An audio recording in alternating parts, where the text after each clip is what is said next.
All right, so I'm going to show the solution to the challenge in this video. And so there's some things that you should have hopefully tried on your own. Hopefully you were very successful. But I'm going to go ahead and walk through it quickly, hopefully to where you can see that you did everything correctly, right?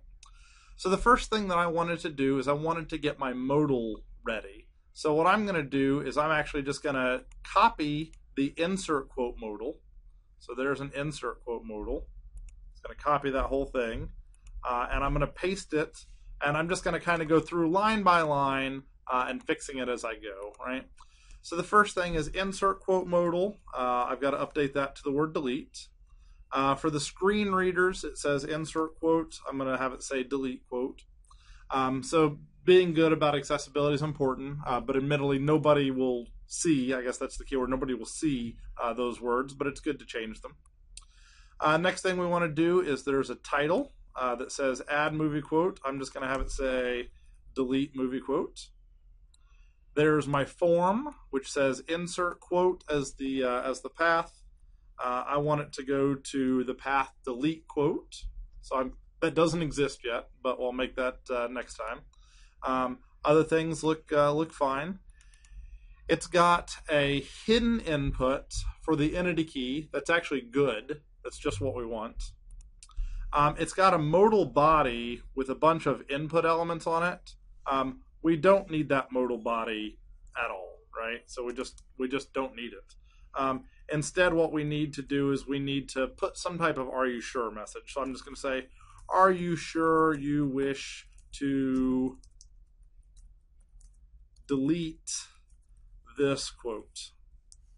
I'll even say movie quote. I'm sure my notes say it slightly differently, and I can't remember if my notes bothered to put on the P tag or not, but I'll go ahead and do it just like that, and it'll display that simple little message. Carrying on, so there's a cancel, which is still fine and unchanged, and then instead of saying add quote, we're going to say delete quote, and instead of using the class primary, we want a class that will make it show up in red.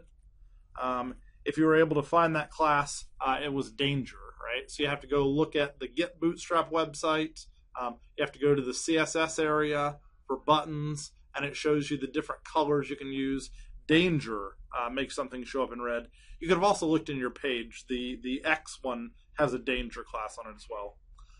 And so at that point, my form should hopefully be ready to go. The modal part is done. The form is ready. I've still got to write some JavaScript and some other things. I'm going to go edit the button next. So if I go up and I find this button, I can see that my edit button did all kinds of things, right? So it's got this URL safe key inside of the button. I'm actually going to do that again. So I'm just going to have that be inside of the button with the span. Really, the span should have been tabbed over 2 spaces, so I'll add that.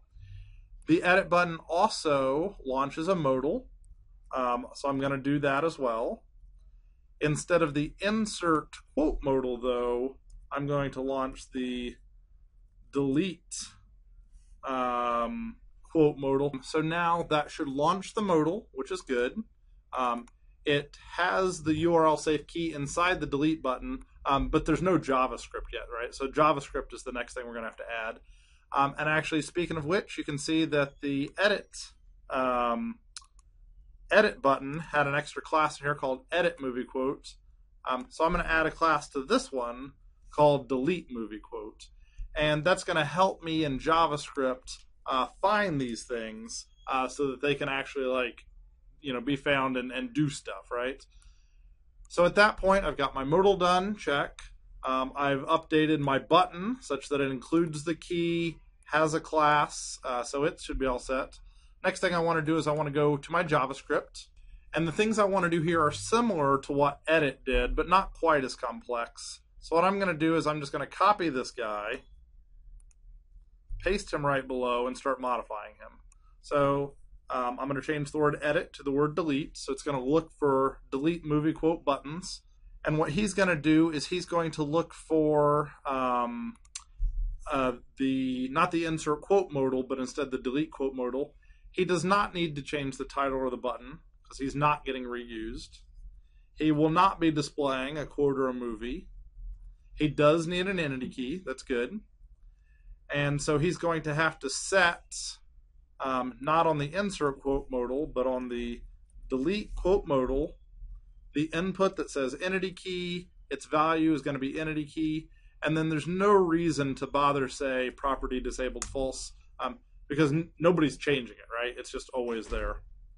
And at that point, I should be good to go. If I wanted to go ahead and try it, I would just have to go to my localhost version and click refresh. And now whenever I click on edit, it shows my buttons. If I wanted to click my pretend iPhone, it should pop up and say, are you sure you wish to delete this movie quote? And you click on delete movie quote, and it successfully goes to the path delete quote, but that's because we haven't written the back end yet. All right, so hopefully you're able to do those steps on your own. We had to add a little JavaScript, which is kind of new. We had to create a modal, which was similar to what we did before, but to be honest, simpler. And then we had to edit the button itself to hide the entity key in there. Hopefully you're able to do those things. We'll come back next time and we'll actually make the back end delete this quote. See you then.